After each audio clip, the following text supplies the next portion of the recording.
Welcome to the Silent Empires. Tonight, step into the world of Vito Genovese, the calculating boss who rose from the streets of Naples to command one of the most powerful mafia families in America. Known for his ambition and ruthless drive, Genovese shaped the underworld with whispers of fear and loyalty. As you close your eyes, picture the smoky backrooms, the secret alliances, and the silent empire he built in the shadows. Before we begin, share your city and the time you're listening in the comments. I always enjoy seeing where these stories reach. And if you love sleeping stories of gangsters and forgotten empires, subscribe and join our family. Now, relax and let the silence guide you through the night. He was born on the 21st of November 1897 in Tufino, a small town in Campania, Italy, not far from Naples. Poverty pulled many families from that region to America in the early 20th century. And the Genovese family was no exception. Around 1913, teenage Vito landed in New York, part of a familiar tide of newcomers trying to find footing. The Lower East Side and Little Italy were crowded with pushcarts, boarding houses, and dreams of a steady wage. School didn't hold him for long.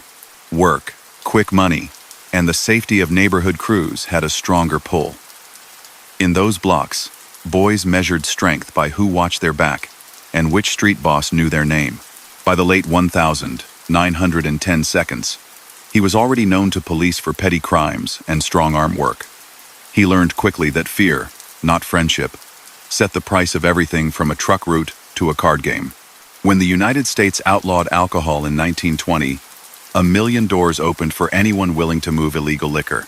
Vito attached himself to rising figures who would define that era: Charles Lucky Luciano, Frank Costello, and others who believed the future of illicit business wasn't chaos but organization. Prohibition multiplied profits. Liquor trucks needed protection, speakeasies needed steady supply, and bribery smoothed a lot of late-night headaches. It wasn't just booze. Numbers gambling, loans at crushing interest, extortion tied to protection from threats.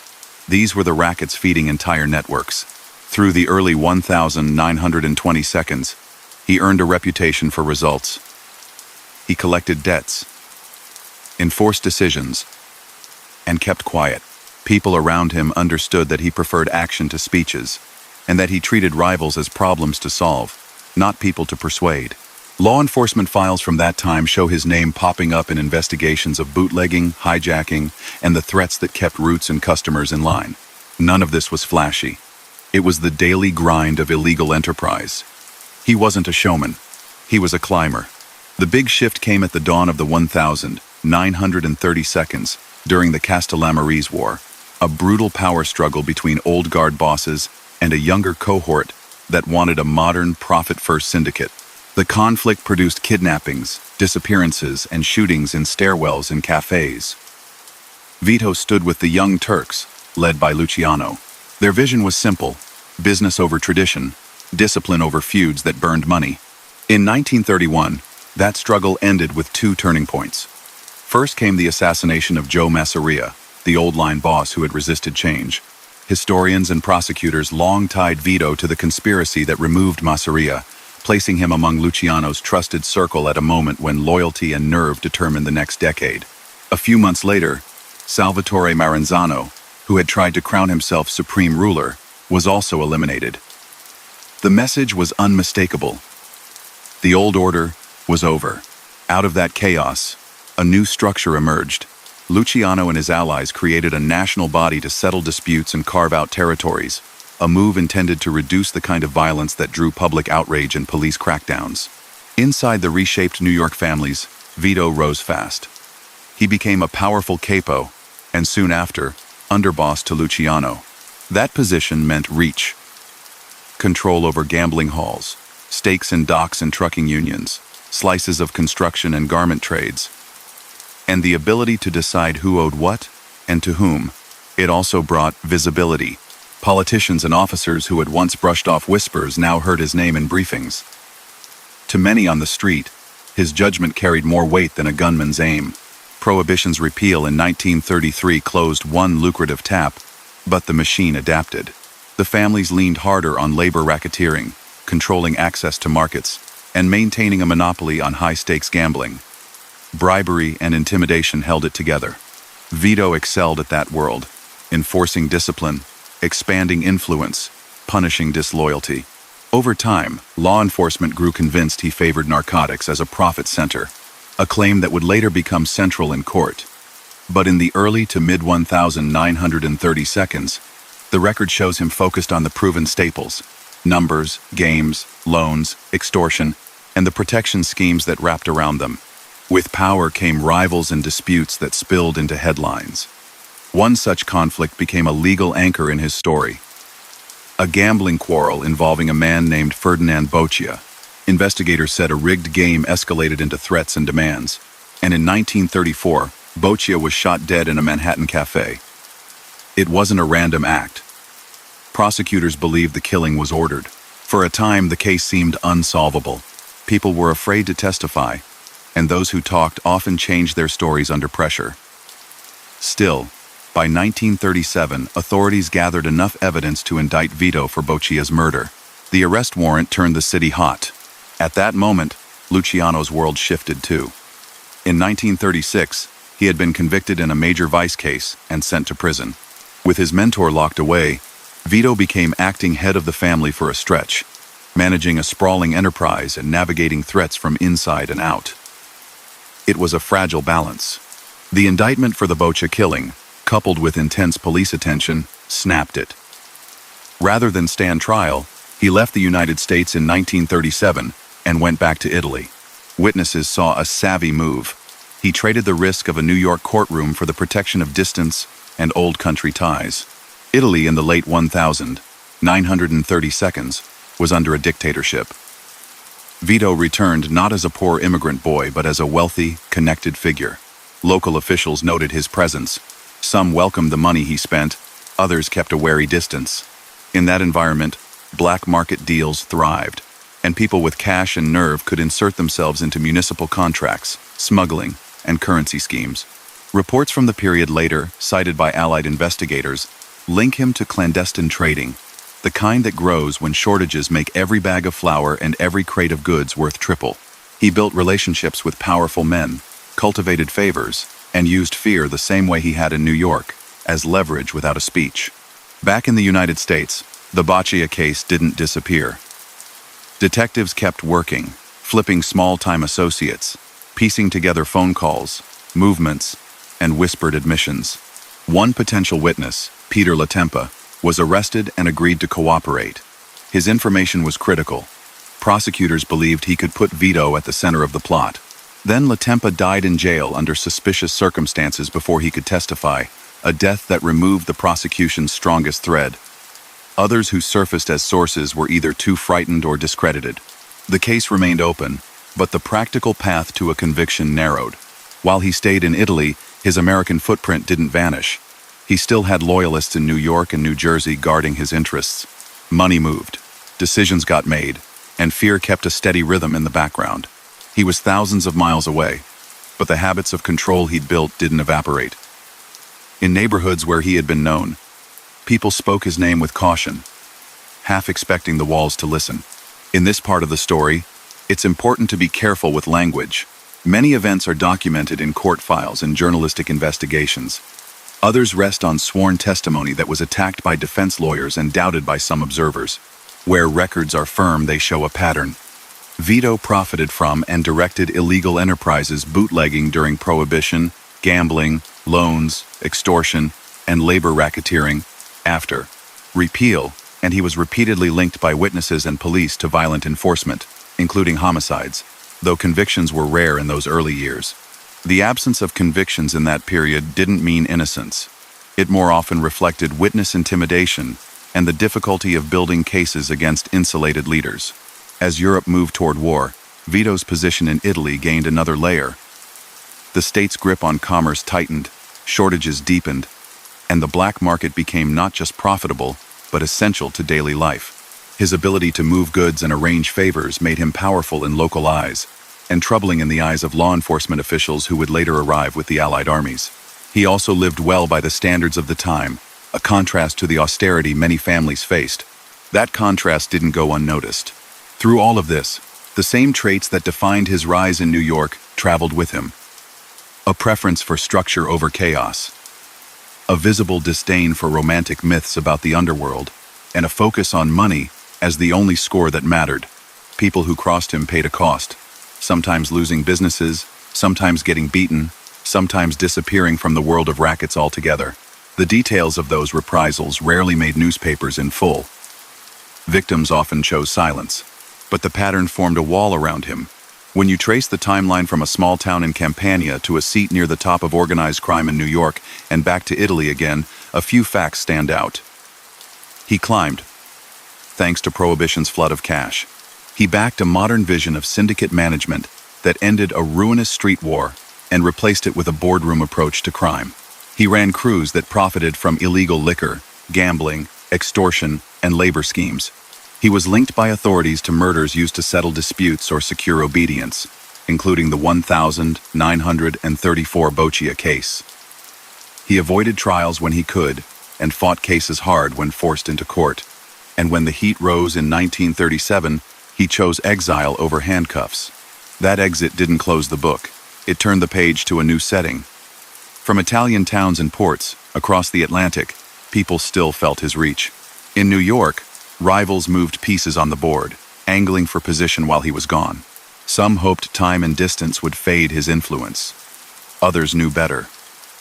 The man who had climbed once could climb again, especially if the world's chaos shifted the lanes of power. For the moment, though, he was an ocean away, surrounded by a different language, a different flag, and an economy where black market deals decided who ate well and who stood in line. The story to this point is not about myth, it's about method. He came from a town most Americans could not find on a map, learned the streets of Manhattan, attached himself to the architects of a new criminal order, and advanced by doing the work no one wanted to talk about in daylight. He rewarded loyalty, punished betrayal, and treated law as an obstacle to be evaded rather than an authority to be feared. His crimes were the machinery of a vast illegal economy. Gambling, loans, extortion, labor rackets, and the violent enforcement that kept it running, reported by witnesses and tracked by detectives who often couldn't get a jury to hear the full story. As the decade closed, with Europe storm building and New York adjusting to life after Prohibition, Vito Genovese stood on the far shore, not finished, not safe, and not forgotten. His name still carried weight in the neighborhoods he had helped shape. His rivals watched the docks and the papers. Law enforcement kept files open. And in Italy, he watched and waited. A man who had learned that timing is everything, and that the city he left behind never truly sleeps or forgets. Across the ocean, he settled into a different rhythm. The heat of New York courtrooms faded behind him, and the lanes outside Naples became his daily map. He had left under an indictment that would have dragged almost anyone else into a cell. Yet in Italy, he presented himself as a businessman with means. He rented good rooms, wore tailored suits, and made introductions that mattered. Local officials paid attention because money still spoke clearly, even under a hard regime. In towns around Naples, ration lines formed at dawn, and the state tried to control flour, fuel, and transport. That pressure created an opening for someone who knew how to move goods and smooth conversations. He did exactly that. Under the surface, he built a quiet network that touched warehouses, docks, trucking yards, and a handful of crooked clerks who could make a document say what a well-placed payer needed it to say. He didn't speak in slogans or raise a flag. He dealt in access. If a truck needed an escort on a dark road, he found one. If a shipment needed to be reallocated before it reached a depot, he arranged that too. Prices rose when shortages bit hard, and every crate of tinned food or cigarettes turned into a stack of lira. The pattern was familiar from his New York years. Protect the route, own the middlemen, collect on every turn. In a place where uniforms and party membership meant survival, he cultivated relationships that kept inspectors at bay. Later accounts from Allied investigators described him as a fixer who could open a door that was supposed to stay locked. To neighbors, he was the man whose table never seemed empty when others were counting bread. Back in New York, the case he had left behind didn't vanish. Detectives kept calling on small-time associates, trying to steady the nerves of men whose fear outweighed their conscience. A gambler named Ferdinand Boccia had been killed in 1934 after a feud tied to rigged play and money owed. By 1937, a grand jury had named Vito as the man behind that homicide. One potential witness, Peter Latempa, decided to cooperate. His account, if told in court, could have placed the accused at the center of the plan. But before a judge could hear him, Latempa died in custody in early 1945, under circumstances that pointed to poisoning. No lecture in a courtroom could compete with that message. Others who had spoken with detectives changed their statements or refused to repeat them under oath. The case that had prompted a flight across the Atlantic was still open in a file, but its strongest thread had snapped. While Italy moved through years of tightening control and wartime scarcity, he lived well by comparison. Reports from that period linked him to currency deals as well as contraband. In economies under strain, people with cash try to turn it into more. Buying dollars when the rate was favorable. Selling when panic drove values up. Padding every exchange with a fee. He understood those mechanics and used them, always with a layer of deniability. He gave gifts to the right officials and kept conversations private. A few men owed their positions to his quiet pressure. Others learned that ignoring a request from him was the start of trouble. Violence existed in the background, like thunder far off. He didn't need to show it to make his point. People who lived by favors and fear could hear it without a demonstration. In January 1943, an event in New York sent a shiver through anti-fascist circles. Carlo Tresca, a prominent editor and organizer who opposed dictatorships, was shot on a Manhattan street. The killing sparked outrage and suspicion. Over the years, journalists, researchers, and police veterans floated competing theories. Some pointed to pro-fascist agitators. Others suspected rival labor figures or mafia gunmen. Vito's name entered that discussion in later accounts, suggesting he had the motive, connections, and the reach to arrange such a hit from abroad to please allies inside Italy's regime. No court proved that claim, and the homicide remains officially unsolved. The idea persisted because it fit the moment. A loud opponent of Mussolini silenced, while a mafia power with ties in both countries lived safely in Italy. It was a story that made sense to many, even if prosecutors never closed the file with his name on the final page. By the middle of 1943, the world around him changed fast. Allied troops landed in Sicily, then pushed up the peninsula. Naples trembled under bombing, and then opened its gates. The occupying army needed translators, drivers, and guides who knew the difference between a harmless rumor and a dangerous pledge. Vito stepped forward. He had fluent Italian, passable English, and a way with officials. Military government units, staffed by American officers and civilian experts, arrived to restore services. Accounts from that time place him as an interpreter and local fixer for senior administrators, including Charles Poletti, a former New York politician serving with the Allied command. The job gave him access to depots, motor pools, and contracts. With access came opportunity. Contraband didn't stop flowing when new flags rose over the city. It changed hands under new rules. He worked those rules. The stories told by Allied investigators later described a pattern.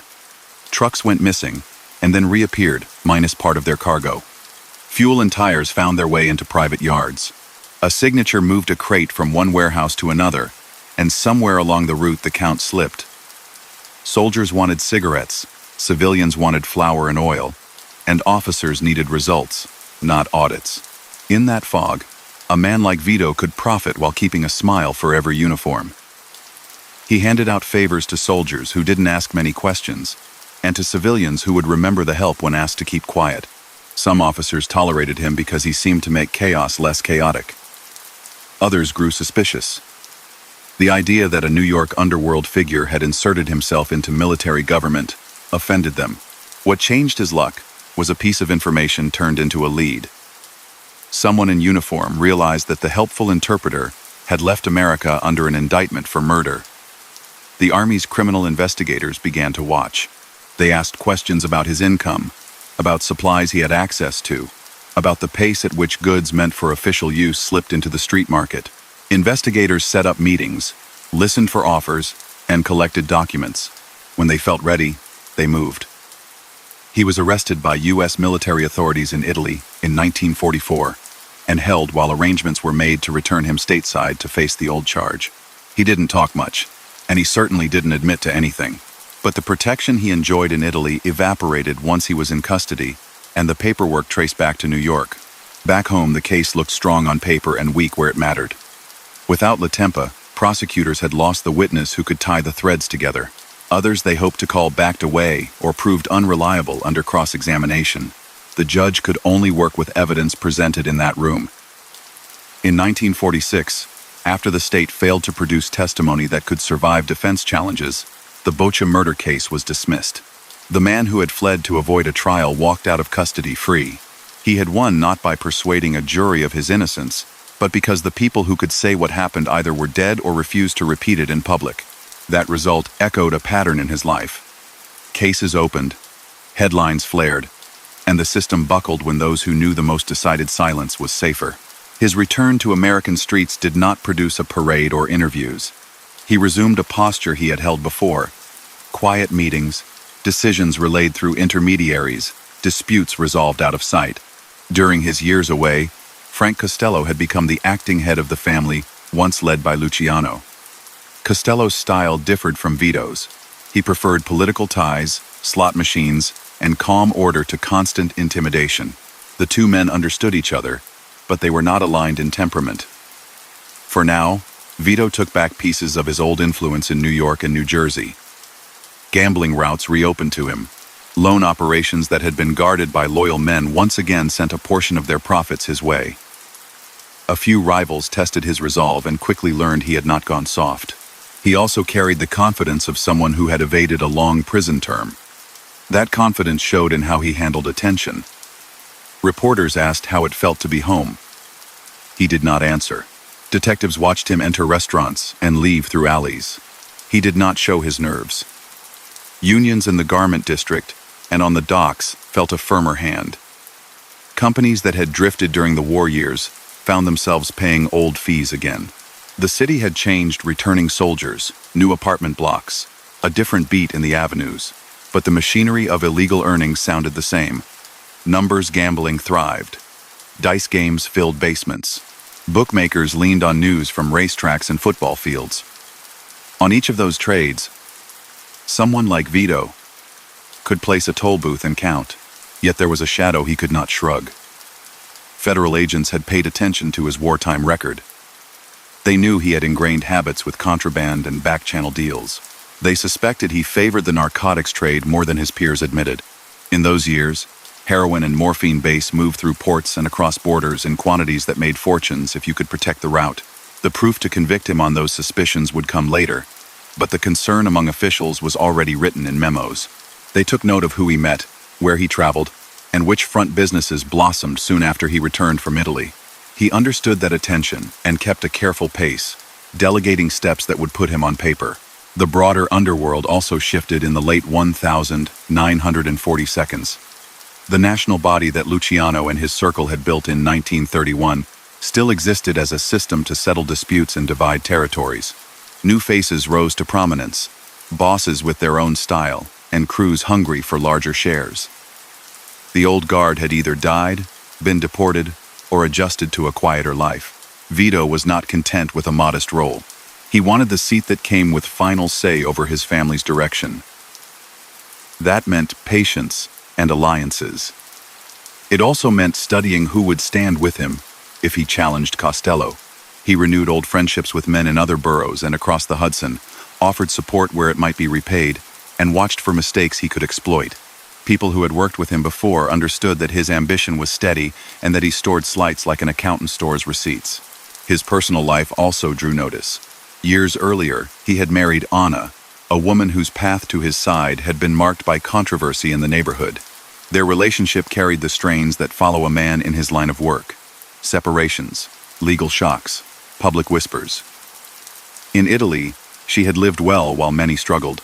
Back in America, she enjoyed the trappings of a successful household even as detectives parked across the street. Their home became a symbol of his posture. Not flashy, but clearly above the standard of the blocks around it. Observers used that contrast to argue about him. Some saw a ruthless criminal hiding in the open. Others, sympathetic to the old country neighborhoods, called him a provider who created jobs in the shadows. The law called him what the evidence allowed: indicted fugitive, then acquitted defendant, then suspected racketeer. Through these years, One theme never drifted out of frame: his ability to bend fear to his purpose without constant eruptions of noise. Shopkeepers paid because they knew the cost of refusing. Union delegates voted the way their handlers told them to because they wanted to go home at night. Competing crews stepped aside because they had seen what happened when men pushed too far. Newspapers printed euphemisms like tough talker, power in the rackets, and man to watch. Those phrases captured the public version of his career without listing the victims. Police reports, more specific, documented assaults, kidnappings, and intimidation connected to his name by informants who begged to be kept off the stand. The difference between what the public knew and what insiders understood remained wide. So he stood in New York once more, a survivor of a decade that could have ended him. He had turned exile into profit, turned occupation into a seat next to generals, and turned an arrest in Italy into a flight back to the United States, followed by freedom. He returned to a city ready to make money again after war, and he intended to take a large share. The next steps would demand calculation: when to confront rivals, when to ask allies for favors, when to test the patience of law enforcement. Ambition had brought him from Tufino to the edge of absolute control once already. He believed it could do so again if he kept his nerve and chose his moment.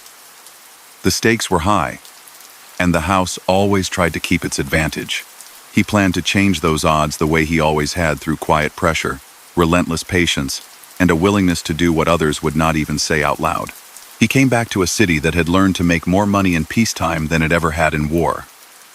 Skyscrapers rose, restaurants filled, and new radios carried news faster than a rumor on a stoop. He moved through that noise with care. No press conferences, no photo ops, only quiet visits and calls placed from payphones. The men he trusted had kept his seat warm. The routes that mattered were still there. Gambling parlors, policy banks, card rooms, Shylock operations, and union locals with leaders who understood which favors they owed and to whom. He took meetings in back rooms and apartments, not clubs with marquee lights. He knew better than to show off. He had watched careers end because somebody needed applause. Costello sat at the head of the table by then, with Luciano stuck in exile and the old order shaken by wartime upheaval. Costello's touch was smooth. He liked friendships with judges and ward leaders, and he treated the city's power brokers as partners who needed to be courted rather than bullied. Vito respected results, but he did not admire that style. He believed control should feel solid, like a door that shuts and stays shut, so he rebuilt his base first. Crews in East Harlem and Greenwich Village. The New Jersey rackets tied to trucking and waste hauling. Slices of the garment trades, and old bootlegging lines that had become liquor distribution schemes under new names. Money found him again because money always looks for certainty. Television changed the public's view of the underworld in 1950 and 1951. The Senate's Kefauver Committee called witnesses and beamed their faces into living rooms across the country. Viewers saw gambling bosses plead the fifth, heard about wire rooms and horse parlors, learned words like layoff and point spread, and realized the reach of syndicated crime into legitimate business. Costello became a reluctant star when cameras focused on his hands as he dodged questions and asked to avoid showing his face. He left the hearing weakened, later convicted of contempt of Congress and then pressed by tax cases, serving time before winning reversals and reductions. That legal drag lowered his prestige. Vito took note. Pressure from the state could do what fists sometimes couldn't. Open space. Inside his own ranks, trouble tested discipline. Willie Moretti, a loud and once loyal captain in New Jersey, who had known entertainers and politicians, began to ramble under questioning because of illness. He had been friendly with show business figures and had a grin that made newspaper writers call him colorful. When he started talking too much about things that were supposed to stay behind closed doors, his luck ran out. In 1951, he was shot to death in a Jersey restaurant. The message read clearly to anyone in the life: loose talk ends in silence. No indictment tied Vito to the decision, but people who studied the case believed the sanction came from the top to protect the organization from public damage. At home, his marriage turned into a case study in how private life collides with a public reputation. Anna sought support in court and, in the process, gave statements about income, properties, and clubs tied to her husband's influence. Reporters sat in those hearings and wrote about a man who claimed modest means while living well. She described flows of cash from night spots and backroom operations, and she named associates who would have preferred to stay anonymous. The law didn't turn her testimony into a racketeering conviction, but the publicity cut. It showed something he hated, that he could be embarrassed by events at his own kitchen table. Associates closed ranks around her, and pressure followed. She stuck to her separate path, managing venues, and taking her share of the headlines while he worked to limit fallout. Toward the mid-1950s, federal agents grew louder about narcotics. Morphine base traveled from the Middle East to Europe, then south through Italy and west across the Atlantic. Heroin found markets in New York and other cities, where addiction rose behind tenement walls and in nightlife scenes. Not every boss wanted that trade. Some thought it drew heavy heat and carried too much moral stink, even for hard men. Agents and later witnesses said Vito favored the profits and built channels to move product through trusted hands. Names that would become central to later cases began to appear in reports. Gerardo Catena, a quiet earner. Michelle Miranda, a steady counselor. Anthony Strollo, known as Tony Bender, who steered deals in Greenwich Village. And up-and-comers like Vincent Gigante, a tough enforcer. Street bankers, such as those in East Harlem, ran large numbers operations that paid tribute upward, and some of those same lines carried drugs, according to prosecutors. Defense lawyers denied it. The argument would end up in a courtroom before the decade closed. Labor racketeering remained a core income stream. On the docks, longshoremen lined up at hiring halls where shape-ups depended on being in good standing, with union delegates connected to his side. In the truck yards, contracts went to firms that paid, and strikes eased when envelopes changed hands. The garment district hummed with sewing machines by day and with side bets by night. Both sides kicked up a share. Teamsters locals in New Jersey, including those linked to Tony Provenzano, fell within a network that had to respect his reach. The law called it extortion and conspiracy when they could prove it. On the street, it was simply how business got done, and everybody who ate at those tables knew the cost of refusing a request. His feelings about Costello hardened as those years rolled by. He saw a leader beset by judges and agents, and thought that weakness spread like a cold. Influence, in his mind, belonged to the man who could both throw a punch and arrange a meeting with a congressman. He courted allies in other families. Carlo Gambino, a patient strategist who had been in the wings for decades, watched the same landscape and saw the same openings. The two men found common ground: replace rulers who had outlived their strength and divide the gains. Wiretaps did not capture their agreements. The bargains were sealed in person, with men who had spent a lifetime learning how to keep a promise and a secret. Law enforcement later drew arrows on charts showing likely lines of alliance. The step that changed everything for Costello came in May 1957. One night, as the older boss entered the lobby of his home, a gunman approached and fired. The bullet grazed Costello's head. He lived, dazed and bleeding, but he lived. The shooter, later identified by police as Vincent Gigante, fled. In custody, Gigante said the now famous phrase that seemed more like a warning than a confession. He hadn't meant to kill, he wanted to send a message. Costello, obeying an old rule, refused to identify the man who had tried to end him. He announced a retirement from leadership soon after. The underworld understood that announcement as the outcome Vito had waited for. Prosecutors and historians long concluded that the attempt came from Vito's camp to force a transfer of power. Defense lawyers floated other theories. No court verdict put the order in his mouth, but the timing served him perfectly. Another pillar fell that autumn. Albert Anastasia, who had risen out of Brooklyn rackets with a fearsome reputation built in the Murder, Incorporated, era, and then at the helm of the former Mangano family, was cut down in a midtown hotel barbershop. Masked men walked in and fired. The city gasped. Newspapers printed dramatic sketches of a boss slain while sitting in a chair. The case went officially unsolved, but investigators and later writers agreed that Gambino and Vito had formed the axis that removed Anastasia, clearing the way for Gambino to take that family and for Vito to consolidate his own. Again, the story sits on the sturdy legs of motive, means, and witness hints, rather than a signed confession. In these circles, the record often reads that way. Strong belief, soft proof. With Costello sidelined and Anastasia gone, Vito moved to formalize his authority. He elevated lieutenants he trusted. Catena handled large-scale business with calm and discretion. Miranda sat as counselor, managing messages and smoothing intra-family disputes. Strollo controlled rackets downtown and kept sensitive lines quiet. Tommy Evil Eye grew in prominence.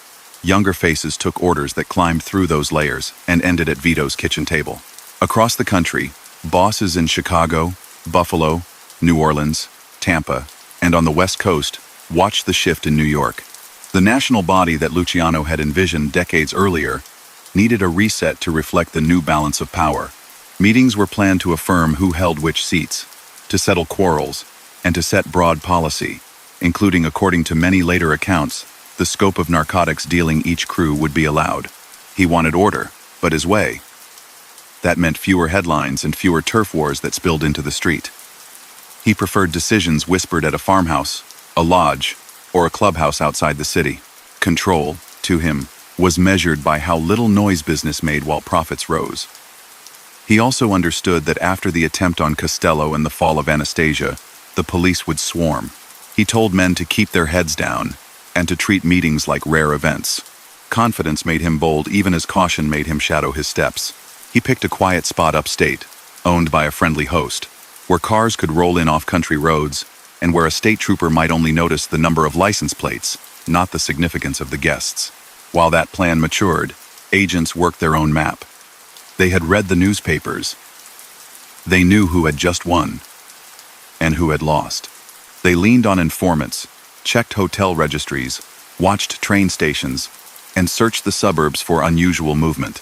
New York State troopers, often overlooked by big city detectives, paid close attention to traffic through small towns where unfamiliar sedans drew notice. A meat wholesaler with a big house near Binghamton kept popping up on lists as a host to important visitors. The beat before a storm is always quieter, and both sides felt that hush. Underneath the chessboard of leadership shifts, the usual machinery kept turning. Gamblers placed numbers in Harlem and the Bronx. Runners collected slips and paid small wins, while rolling larger sums into policy banks. Bookmakers laid off bets with partners to spread risk. Unlicensed liquor moved through bars that knew when to shut their doors to inspectors. Union dues flowed, and union power decided which trucks got loaded first and which bids got preference on city jobs. An envelope here, a threat there, and a favor brokered at the right moment kept the gears oiled. When cases landed on a prosecutor's desk, witnesses grew amnesiac or booked trips out of town. Sometimes a grand jury indicted anyway, and lawyers earned their fees punching holes in testimony. Most weeks ended with earnings counted, and a few debts settled in alleys away from cameras. For all his insistence on order, he carried the ambition of a man who never forgot his first years in New York, when a borrowed coat and a pair of good shoes could change how a doorman looked at you. He wanted a legacy of control, not celebrity. People around him understood that he valued discipline more than theater. But he was also ready to push hard when he believed the reward was worth the risk. With Costello pushed aside and Gambino aboard, he felt the map lining up in his favor. He thought he could set the agenda for an era, steer policy on narcotics to suit his network, and define relationships among bosses from coast to coast. That required a gathering where nods and handshakes could do the work that signatures were too dangerous to attempt. The place had been chosen. The invitations went out in code. Cars were fueled. Drivers were told to take back roads. Televised hearings had taught the country new words, but behind bars he measured time by smaller rhythms. A guard's keys at dawn. Coffee that never tasted right. A newspaper opened first to the crime pages, then to the financial section, because numbers still told him where pressure was rising. Visitors sat on one side of glass and kept their sentences short. He had never been a talker, and prison hardened that habit. Men who came to see him knew the order. No names that didn't need to be said. No specifics that could tie a voice to a job. No complaints about rivals. He read faces, not just words, and he sent people back to New York with instructions boiled down to principle: keep discipline, keep the money steady, keep the noise down. The hearings featuring Joseph Valakai rolled on screens and filled columns. Viewers learned the shape of the organization and the rule that silence protected everyone. Valakai used the word that would stick in the public's mind for decades. He described structure boss, underboss, consigliere, capos, soldiers, and pointed to the man in Atlanta as a towering figure in the years before that prison number replaced his tailor's measurements. Federal agents took the map he provided and stapled it to what they already had. Years of surveillance from docks, social clubs, hotels, and union halls. The myth of a loose fraternity gave way to a picture of a disciplined syndicate. Inside the walls, he watched the fallout without blinking. He didn't have to say he hated it. Everyone around him already knew. Appeals had failed. He petitioned, filed motions, and watched lawyers make arguments about witness credibility and the thinness of certain links in the conspiracy chain. At each step, the answer came back the same. The verdict would stand. Parole boards listened politely and turned him down. He would not admit guilt, and boards prefer contrition. He offered none. He fell back on the one resource that had always carried him: patience. He had weathered Prohibition's end, survived political storms, gone to Italy under an indictment, and returned free. He told himself that time breaks more enemies than bullets do. Beyond the wire, men he had elevated took on heavier burdens. Gerardo Catena stayed calm and discreet, turning industrial connections into quiet earnings. Michel Miranda kept messages straight and disputes cool. Thomas Eboli played host, answered phones, and became a public face people could approach without risking a scene. Younger earners matured into reliable producers. One of the most important was Anthony Salerno in East Harlem, a numbers banker with a gift for keeping bets flowing and trouble far away. Years later, the world would know Salerno's name. In the 1,960 seconds, he was simply a master of the policy game, a pillar in a money machine that sent a steady share up the ladder. The docks still mattered. Hiring halls along the waterfront determined who got a day's work and who went home empty. Influence over those lists gave leverage over shipping schedules, trucking routes, and contracts. The garment district still thrummed with life.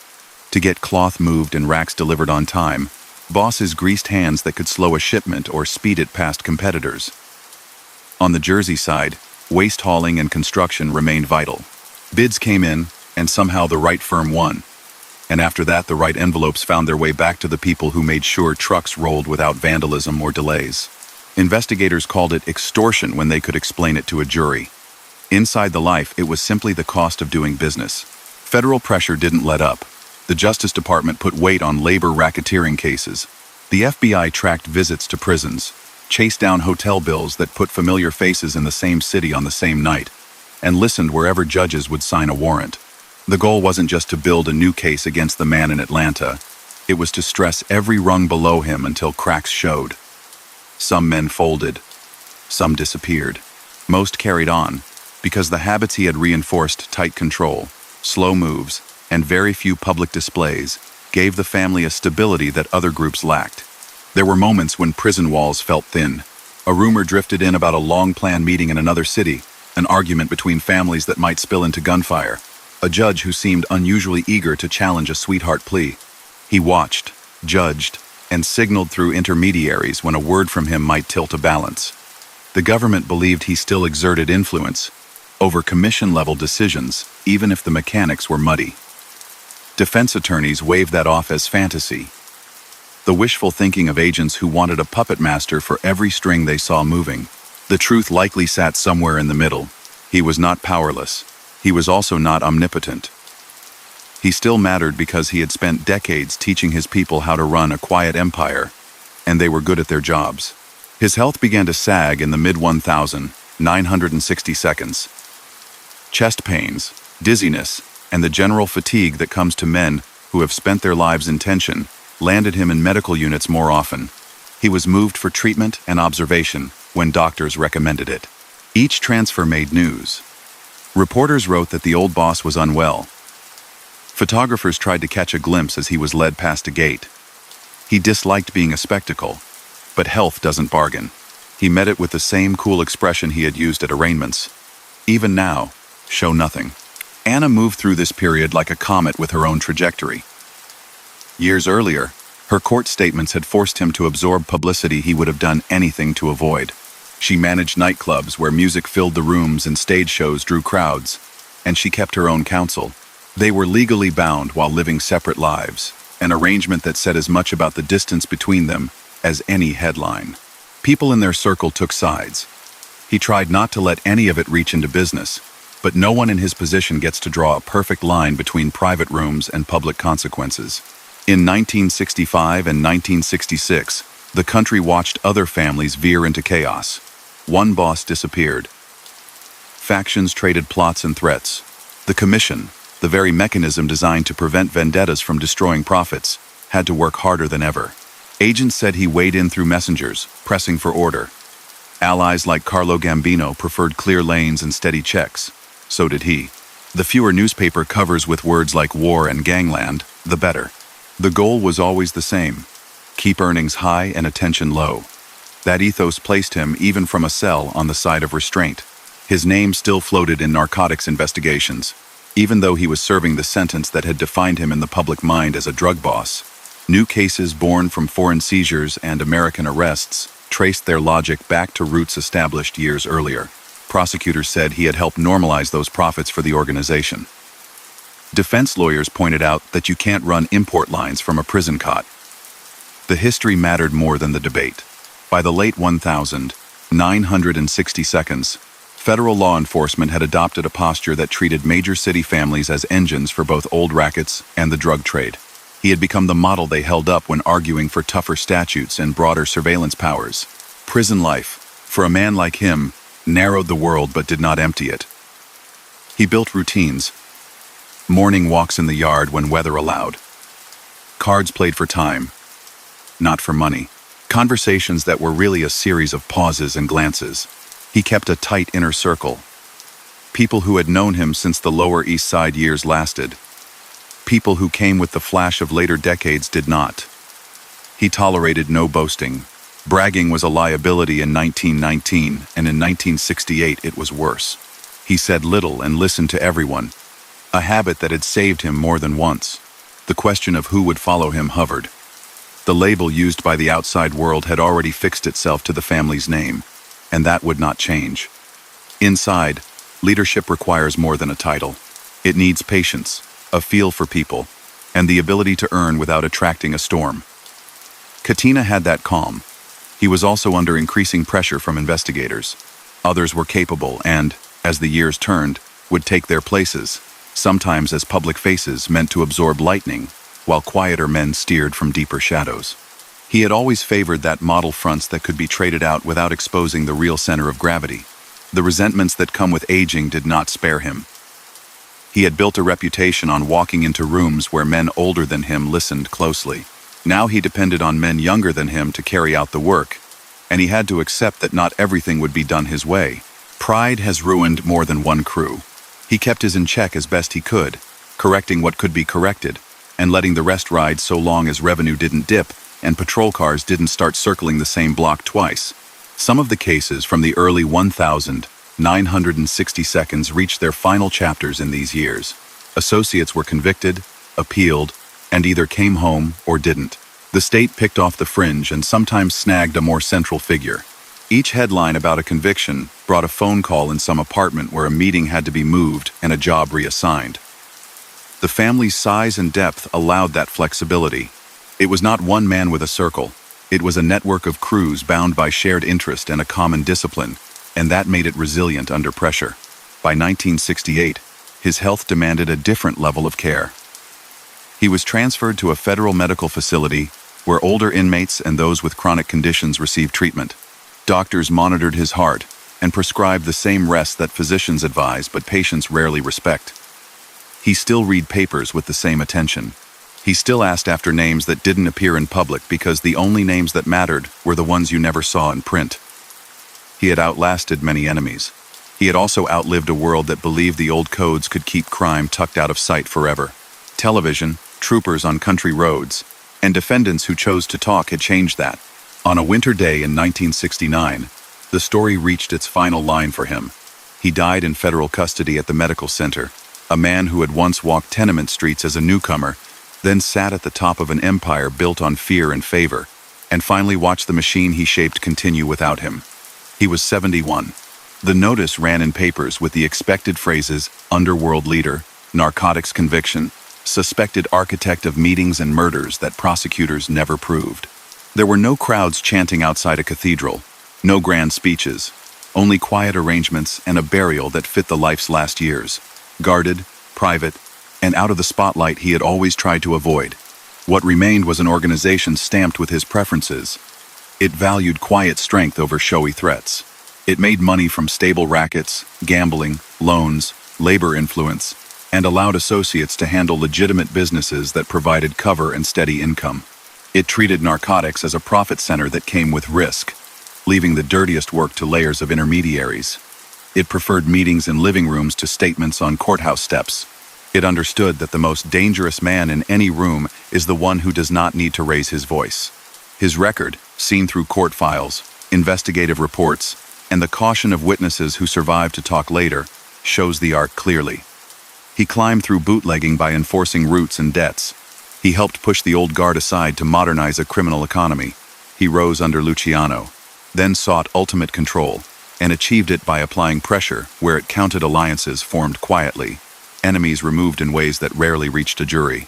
He fled an indictment, lived well under a dictatorship, returned in chains, and saw a key case collapse when a witness died. He retook ground, sponsored moves against rivals, presided over a summit that backfired, and accepted the years that followed a federal narcotics conviction. He held on to influence even in prison, then died as time and illness closed in.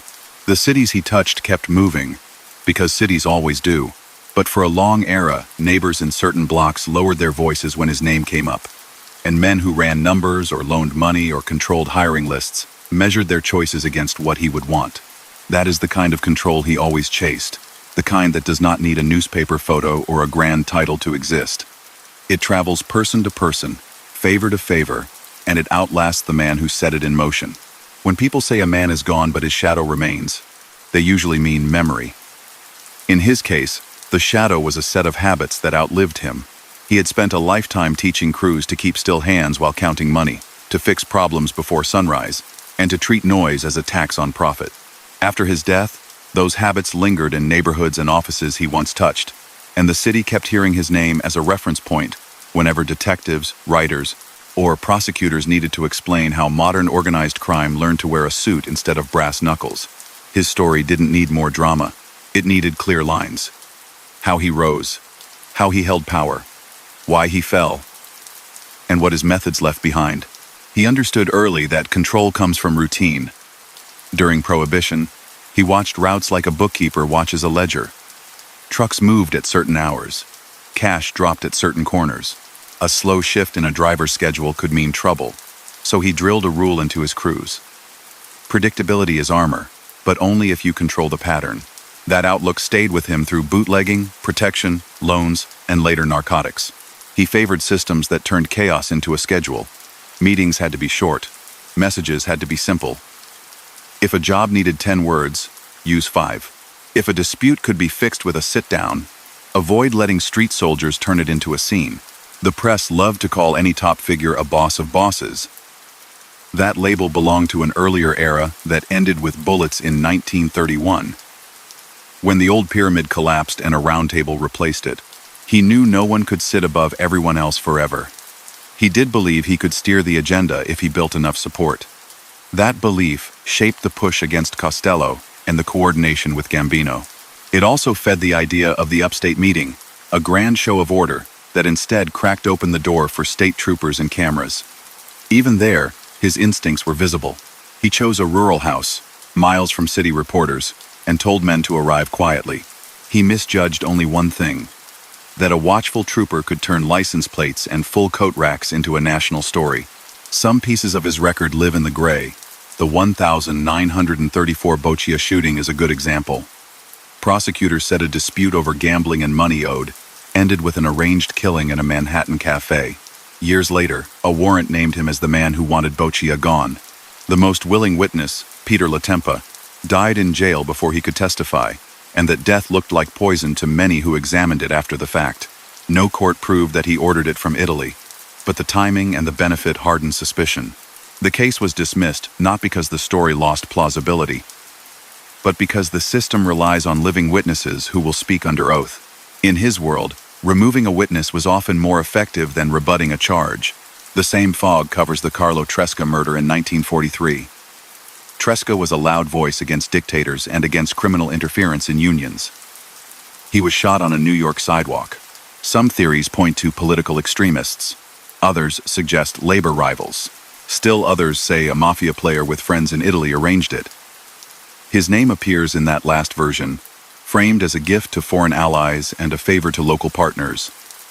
Officially, the case stayed unsolved. The lasting point isn't to claim what cannot be proved.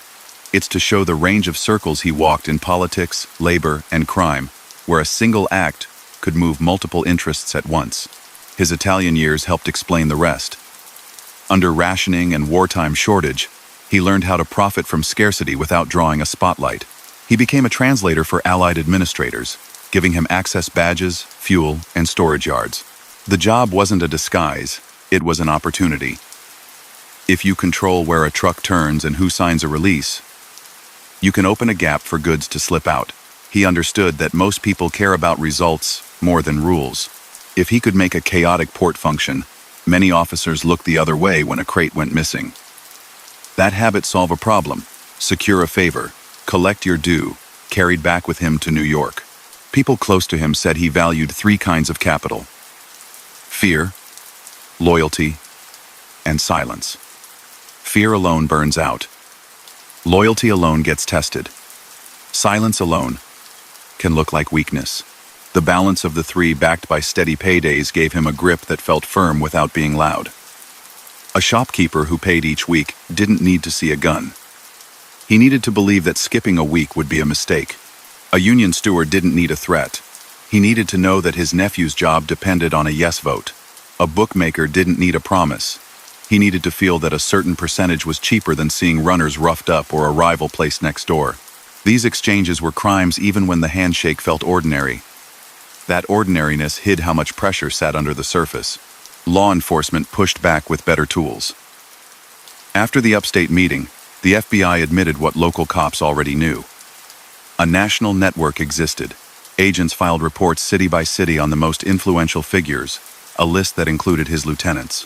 Wiretaps, once rare, became more common after judges grew comfortable with their value. Informants fed case files. The hearings built around Joseph Valakai finished the job of educating the public. Valakai named ranks and explained ceremonies. He also said out loud what many had whispered, that the man in Atlanta had risen to the top and held it with a will that scared even seasoned members. The testimony didn't add to his sentence, but it cemented his place in the country's understanding of the underworld and spurred Congress toward new laws. The narcotics case remains the sharpest legal outline of his power. Prosecutors didn't have a photo of him weighing heroin or a letter ordering a delivery. They relied on couriers and middle managers who described how shipments moved and where profits went. One courier, Nelson Cantellops, talked about calls from payphones, signals, and the rhythm of pickups that ran through Spanish Harlem and into lines controlled by his allies. The defense tried to turn every witness into a villain worse than the defendant. Jurors, however, believed that a conspiracy can be proved by the way pieces fit together, even if the top man keeps his hands clean. A 15-year sentence and a fine followed, with higher courts upholding the verdict. That judgment branded him in the public mind as a drug boss, not just a gambler and racketeer. From prison, he still imposed a shape on the family. He didn't need to dictate daily collections. He needed to set tone. Reliable earners keep their lanes. Disputes go to sit-downs. Any public nonsense gets punished. He named acting leaders to carry that out. Katina's cool head made him ideal for business that touched trucking, food distribution, and unions. Miranda kept wires from crossing and teachers from scolding the wrong students. Strollo, until his disappearance, controlled Greenwich Village rackets with an easy smile that hid sharp instincts. And on 116th Street, Anthony Salerno built a numbers empire so wide, it reached into bank accounts of people who never set foot in a policy shop. The organization started to look like a corporation, a chief executive stuck abroad, or, later, in a cell. Senior managers with distinct portfolios, and public faces ready to absorb attention if a storm rolled in. Labor racketeering was a constant. On the docks, the ILA and its local power brokers controlled who got shape-up cards. A steady relationship there meant steady income. In trucking, he understood that control over a warehouse dock or a freight route could tilt whole markets. A firm that didn't pay saw delays. A firm that paid watched shipments glide. In the garment center, contractors met deadlines if they agreed to everything that came with the deal. Union peace, fast permits, and security that meant both guards at night and a phone call answered during the day. Prosecutors later won big cases in those sectors. In his prime, those arrangements hummed because everyone involved felt they were trading for something tangible: time, safety, predictability, while ignoring the law's view that they were paying to avoid harm that should never be on the table. Rivals learned that he mixed patience with decisive action. The attempt on Costello looked to many like a warning that achieved its purpose, without a fatal shot.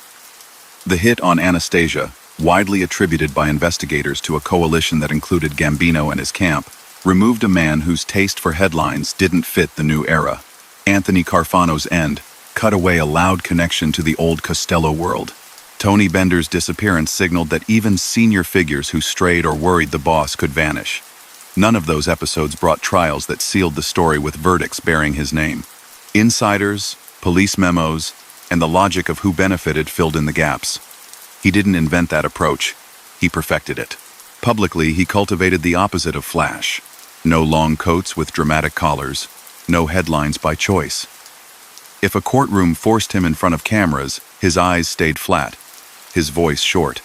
That blankness made him hard to read, and less memorable to jurors than a witness who gestured and stumbled. He liked homes that didn't look like palaces from the curb. He ate in restaurants where a back door crossed to an alley. He understood that fame invites scrutiny, and scrutiny brings mistakes. The men who burned bright tended to burn fast. At home, the gulf with Anna widened into separate orbits. Her testimony in civil court and the public stories around her clubs embarrassed him more than any editorial. He could weather an indictment.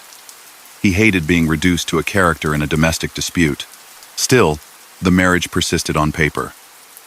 In that era and in those circles, endings often happened quietly, without a judge's stamp, by simply letting time and distance do the work. By the late 1960 seconds, health began to write deadlines. Prison food, stress, and age shook his stamina.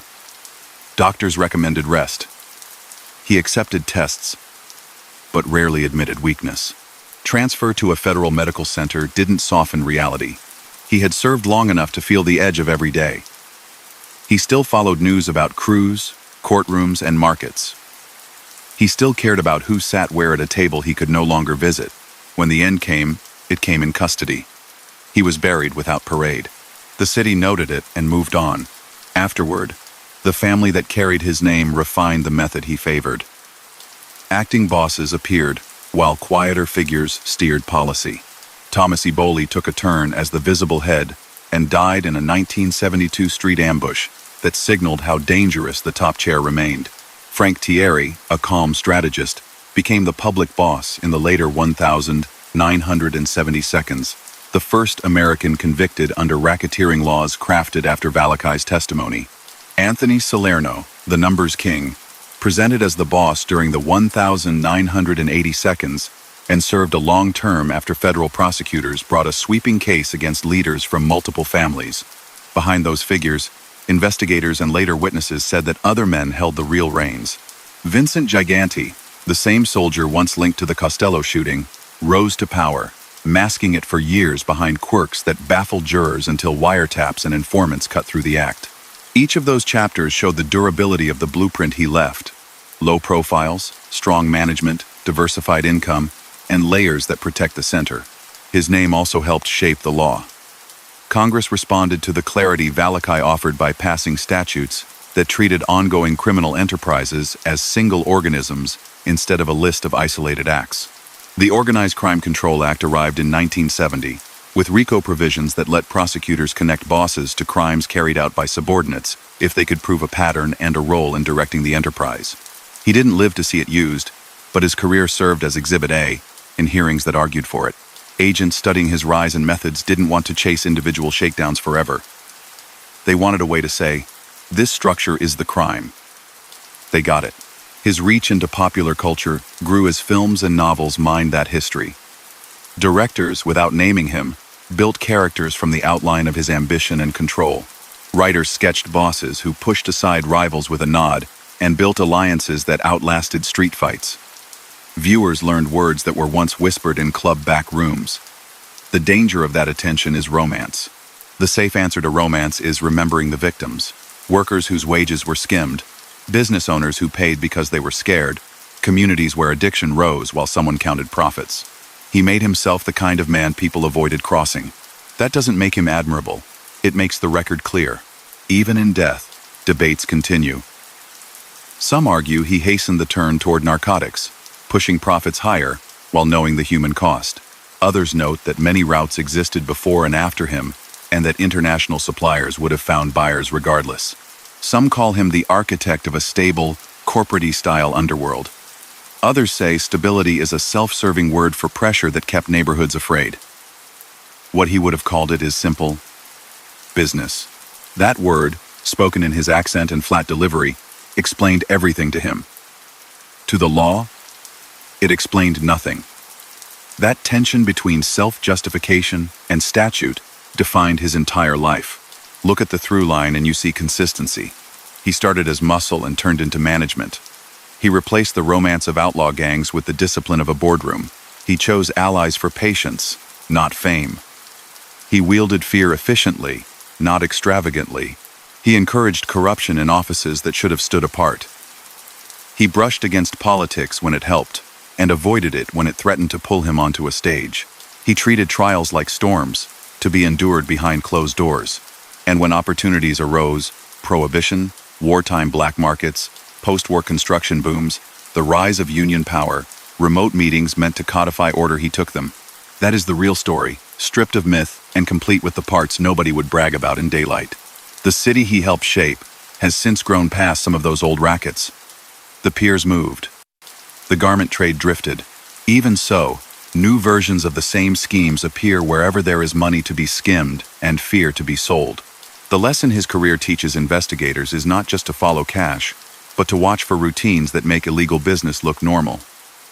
The lesson his career teaches everyone else is that quiet power is still power. It does not need a headline. It needs discipline, advantageous relationships, and enough nerve to keep going when others hesitate. He had that nerve. It lifted him from a teenager in a crowded tenement to a man whose first name was enough to lower voices in rooms far from where he Saturday. You can visit the streets where he walked and see nothing of him. The restaurants have changed. The apartment buildings wear new coats of paint.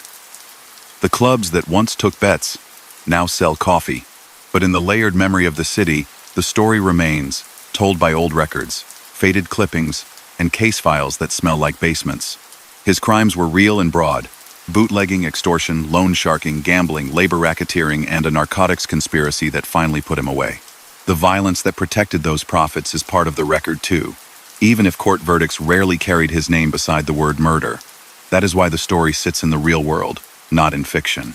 It is documented by the work of people who refused to accept that fear is a normal part of commerce, and who kept pushing until juries, cameras, and laws caught up with how things actually worked. A few winters after the war ended, warm air off the Malecon carried cigar smoke and the clink of glasses through a hotel where velvet curtains muffled music and deals.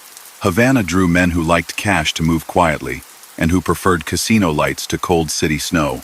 He came down as one of those men, not as a tourist, but as a figure staking a claim in a new map drawn by old hands.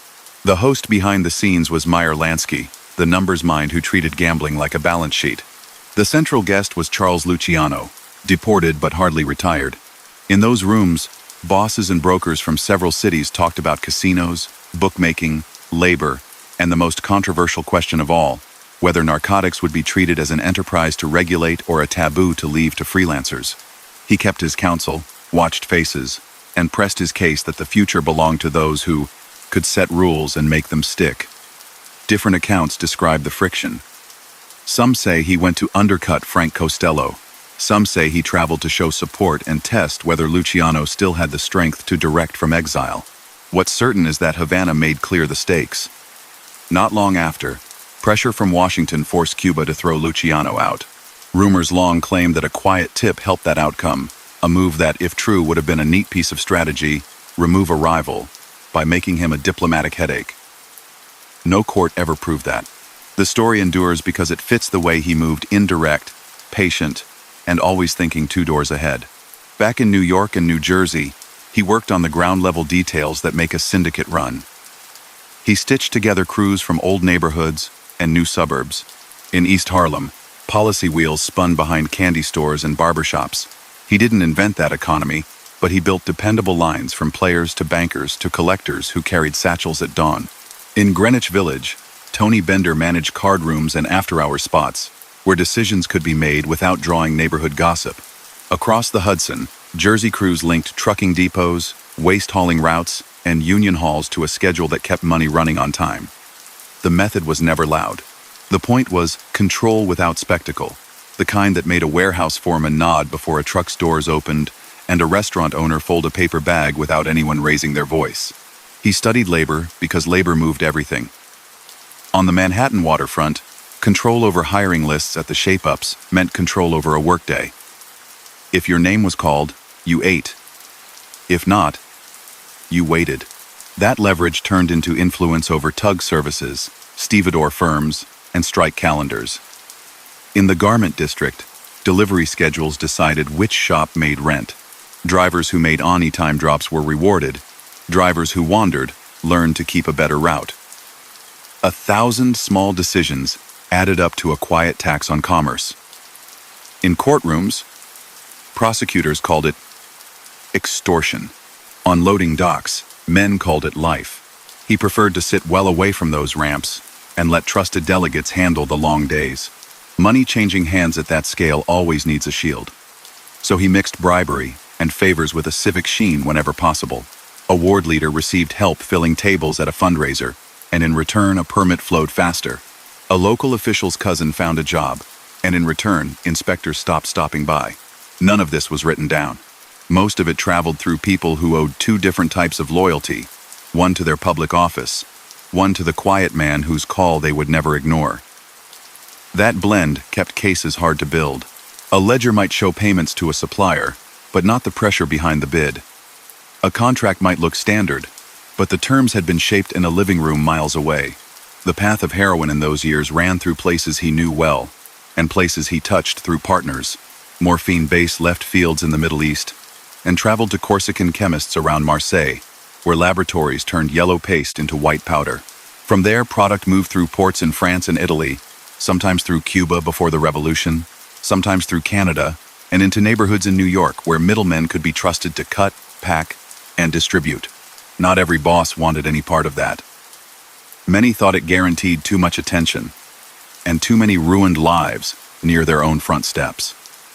Prosecutors, agents, and later cooperators said he leaned the other way. They described a man who treated narcotics as another commodity, something to be insulated by layers so the top stayed clean while profits rose. The federal case that finally caught him rested on that structure, not on a single bag found in his hand. The Havana interlude also sharpened a rivalry that would define the 1,950 seconds. Costello built influence through judges, city brokers, and a clubby style that felt at home in Midtown. He liked legal frontiers that ran close to politics, slot machines, horse rooms, and deals that could be framed as vice rather than vice plus fear. He considered narcotics a mess he didn't want near his ties. To him, order meant less violence and fewer shocks to the city. To Vito, order meant stability but not timidity. He wanted a leader who would make the hard calls and not flinch when money was left on the table out of fear. That wasn't a personal quarrel. It was a disagreement about strategy. It boiled for years in side conversations, then spilled into a message at a lobby, a bullet that grazed but didn't kill, and a retirement that opened the chair he wanted. He was never one for the spotlight, but certain moments pushed him into public view, whether he liked it or not. The upstate gathering in 1957 stands as the clearest. He wanted a meeting that ratified what life on the street had already confirmed, that alliances had shifted, and the future would be set by men who believed in business first.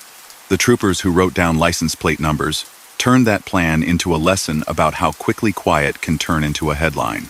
After that day, every trip outside the city, every picnic at a country place, every wedding with more guests than a family tree could justify drew attention. He responded with more caution and stricter rules.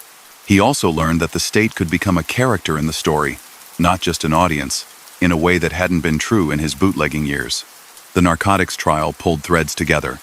The lead witnesses laid out a chain of calls, payphones on corners, code words that signaled weight and price, names that shouldn't have been said, and sometimes were. The defense hammered those witnesses, pointing to criminal records and the obvious incentive to lie. Jurors weighed credibility against consistency and found that the overall pattern held. A judge pronounced a sentence meant as much for the city as for the man in front of him. 15 years signaled that the era of short bids for big bosses had narrowed. Fines added a symbolic bite. Appeals failed. He went south to a red brick fortress where time loses its shape. Even there, the story didn't flatten. Prison didn't erase habit. He kept mornings tidy, read the crime pages, and treated visitors like briefings. He didn't give orders like a foreman. He set parameters and let trusted men translate them into daily choices. A lieutenant with a talent for union diplomacy kept that lane. A banker on 116th Street kept numbers moving. A cool counselor balanced the egos of men who wanted more than they had. You don't run a city from a cell. You can, however, keep people focused on what you always said mattered. Earnings, order, and no dramatic surprises.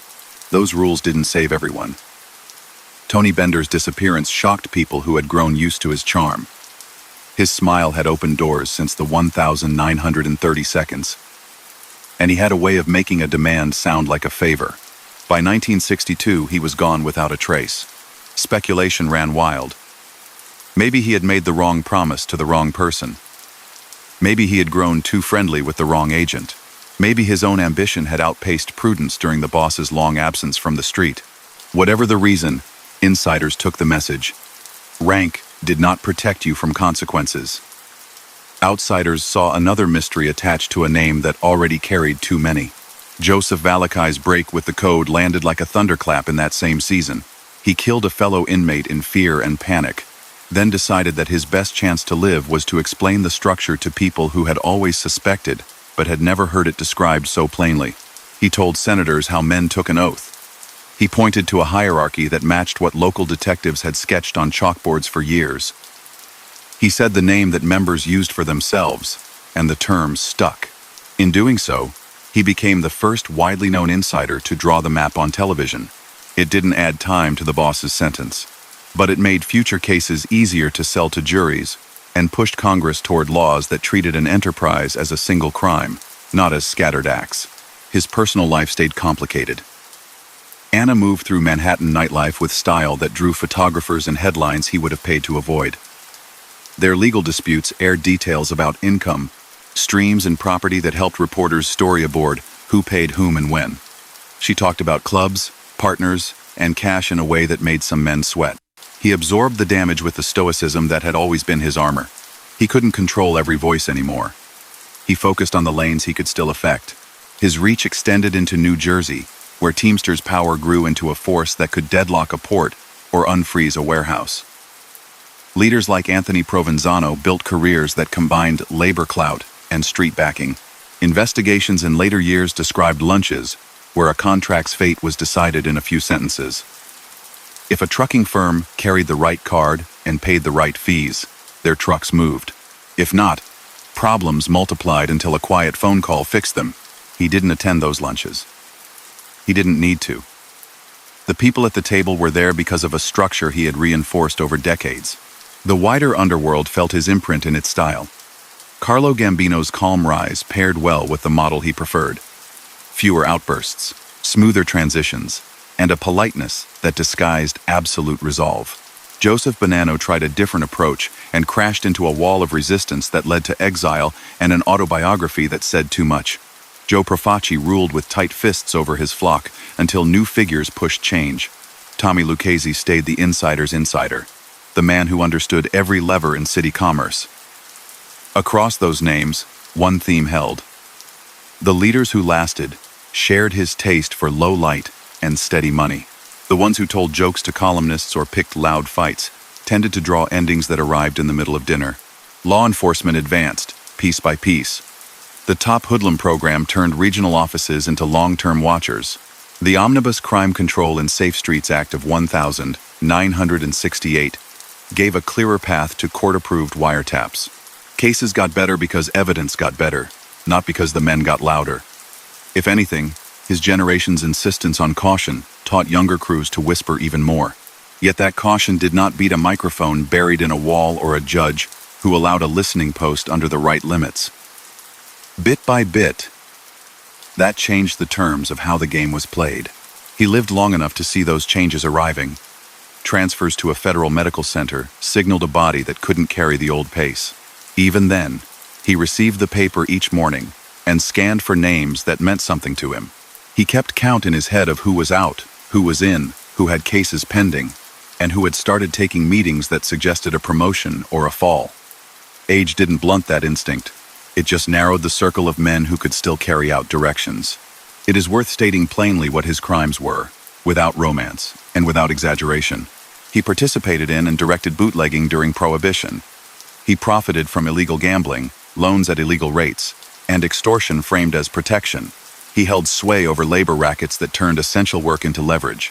He was tied by witnesses and police to homicides used as enforcement, though convictions for those acts did not materialize, and he was convicted in federal court for conspiring to traffic narcotics.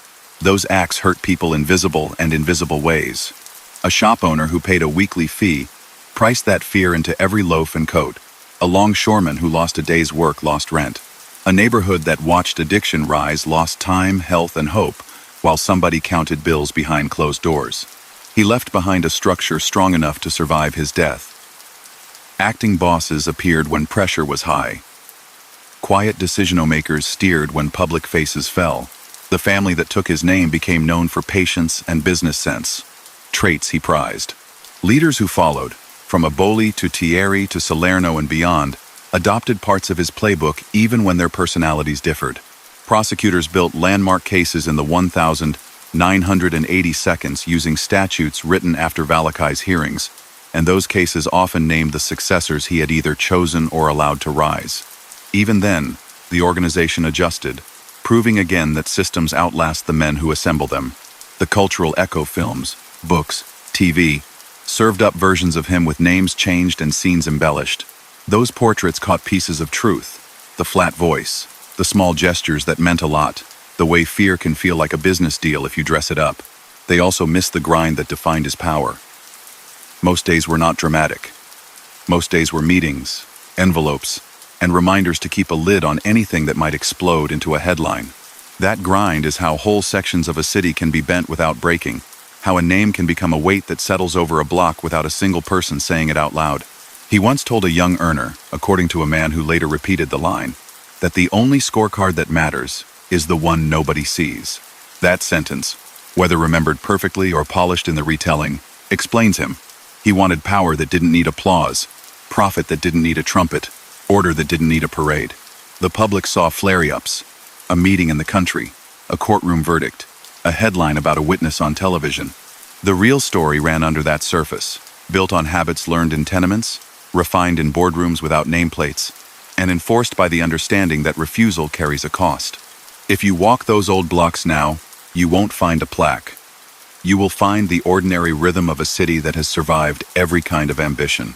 Yet in archives and memories, his file still opens with the same sequence: immigrant beginnings, prohibition muscle, a modern approach that cut away old rituals, a push to the top built on alliances and pressure, a meeting that backfired, a narcotics case that stuck, and a long end spent in custody.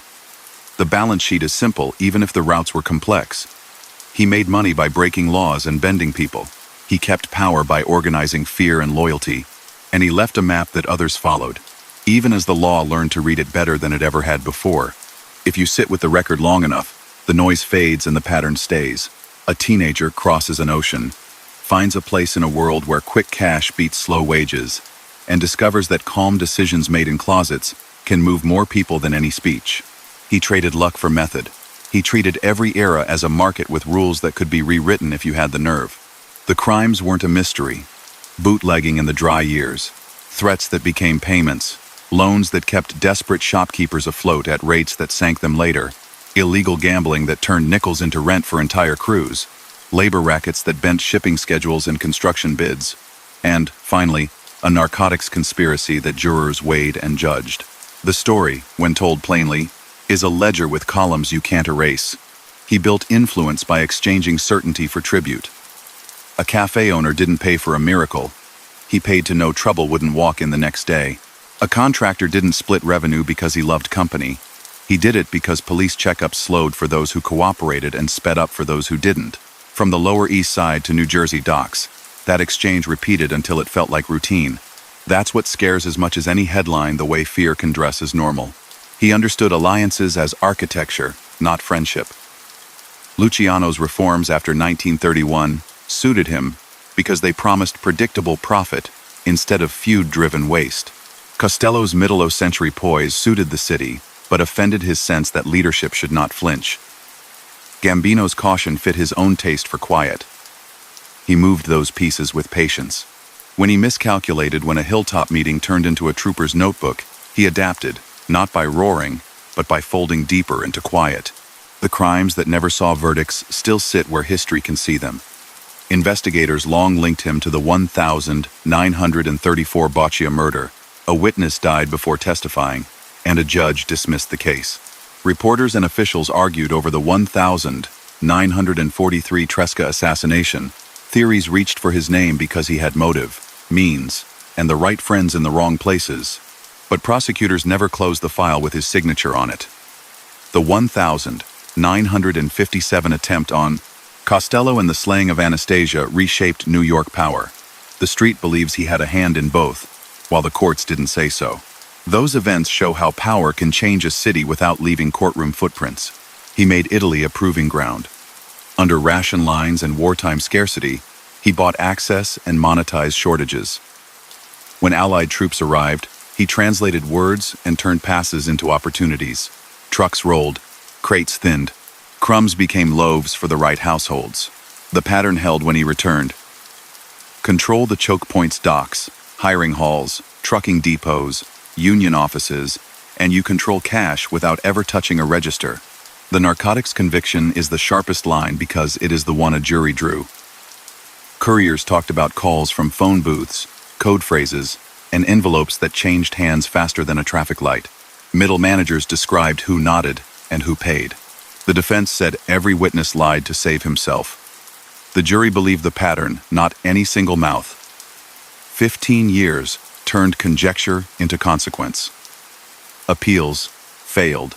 A red-brick prison replaced corner tables and home kitchens where, for decades, he had set the tone. Even there, the machine he built kept humming. Acting leaders stepped in. Quiet men carried heavy portfolios. East Harlem's numbers bankers didn't need pep talks to keep bets circulating. Waterfront fixers didn't need reminders to keep hiring lists friendly. Teamsters' power in New Jersey continued to connect warehouses to paydays. Those income streams were crimes, but they looked like schedules, which was always the point. They were built to survive a boss's absence. The state closed its own gaps. The Valakai hearings taught the public the vocabulary insiders used. Congress responded with tools that didn't exist when he first enforced a truck route. RICO turned a collection of acts into a single enterprise case if prosecutors could show a pattern and a directing hand. Title III wiretap law gave judges a clearer way to authorize listening posts. Witness protection became formal policy so that a man who flipped wouldn't be a walking target the next morning. Each of those changes answered a piece of the method he'd perfected. Each made it harder for the next generation to pretend that a clean suit meant clean hands. After he died in custody in 1969, the family that wore his name showed the durability of the mold he left. Front bosses appeared and fell. Thomas Ebeli took the top chair in public and was shot on a city street in 1972, his car still in gear. Frank Thierry presented a courtly front and became the first American convicted under RICO. Anthony Salerno, thick-necked and ever calm, sat in a rolling chair outside his 116th Street headquarters and was later branded the top figure in the famous commission case, a label prosecutors used while arguing that another, quieter man guided policy from the shadows. Courts convicted Salerno anyway and sent him away on long counts tied to construction, unions, and the National Ruling Board. Behind those headlines, Vincent Gigante kept a hand on the tiller from Greenwich Village. hiding in plain sight for years with an act that only ended when wiretaps and statements undercut the theater. The blueprint did not disappear. It evolved under new pressure. Construction became a mirror of the old waterfront. In the 1,980 seconds, contractors bidding on large concrete jobs learned there was a club exclusive, expensive, and enforced by two families that had learned long ago not to step on each other's toes when there was more than enough to share. Prices were fixed. Percentages moved. Skyscrapers rose on top of invisible agreements that buried extra costs in every floor. When the commission case hit, prosecutors showed jurors how a handshake in a back room could bend a skyline. That story traced straight back to his rules. If you control the choke points, you control the market. If you control the market, you tax the future. The Teamsters chapter ran on similar rails. Anthony Provenzano, a Jersey power broker with a union card and street soldiers, was convicted on labor racketeering counts in the late 1,970 seconds. His arc displayed the same exchange that had defined earlier decades: contracts for cooperation or chaos for the stubborn. That approach was not invented by any one man, but the discipline required to scale it and keep it quiet bore his stamp. Gambling shifted too. The numbers game that fed East Harlem for so long faced a new rival when states launched lotteries that sold tickets at every corner store. Illegal policy didn't vanish. It adapted with better payouts and credit options the state couldn't offer. Sports betting stayed strong, tucked into bars and apartments, feeding a national appetite that never shrank.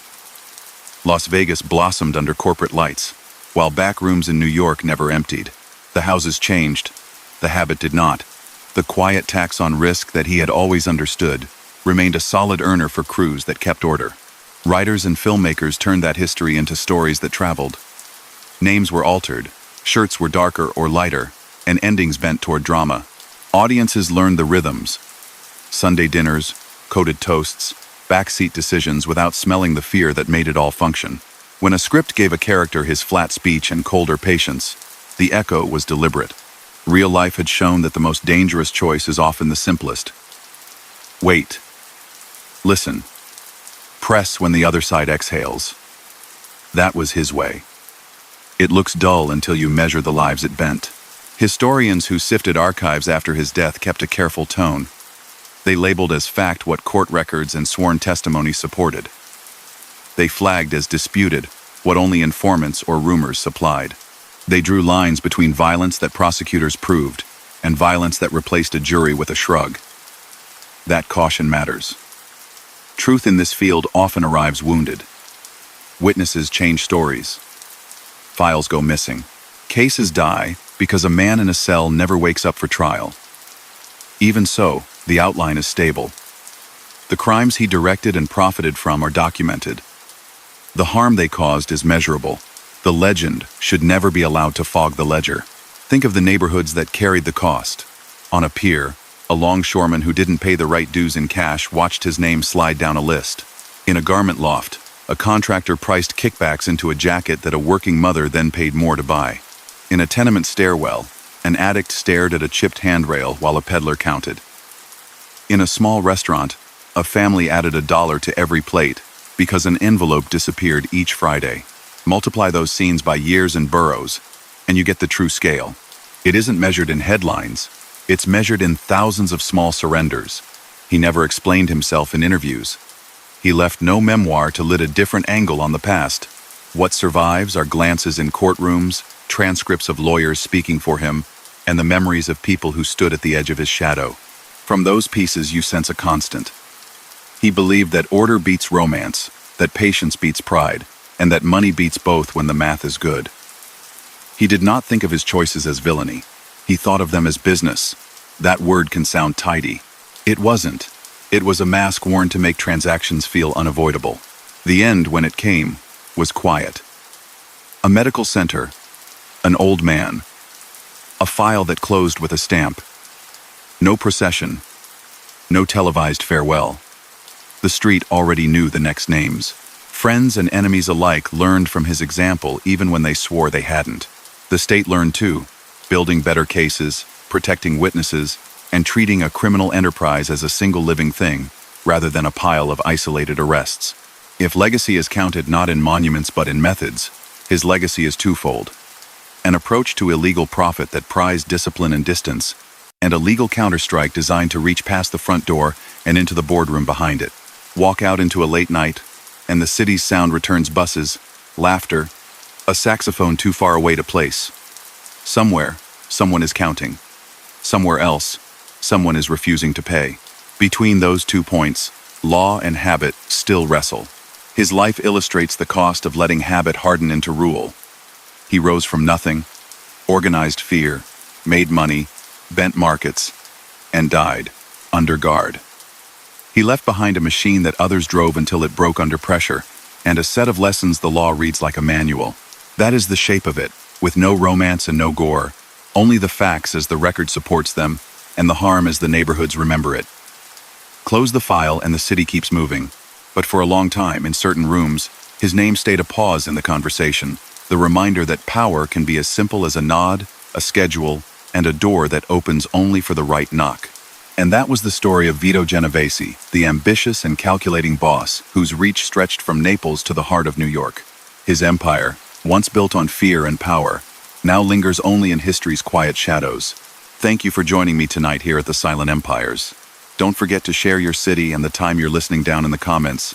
I always enjoy seeing where these stories find you. And if you haven't yet, subscribe to stay with us for more tales of gangsters and the empires they left behind. Sleep well, dream deeply, and good night.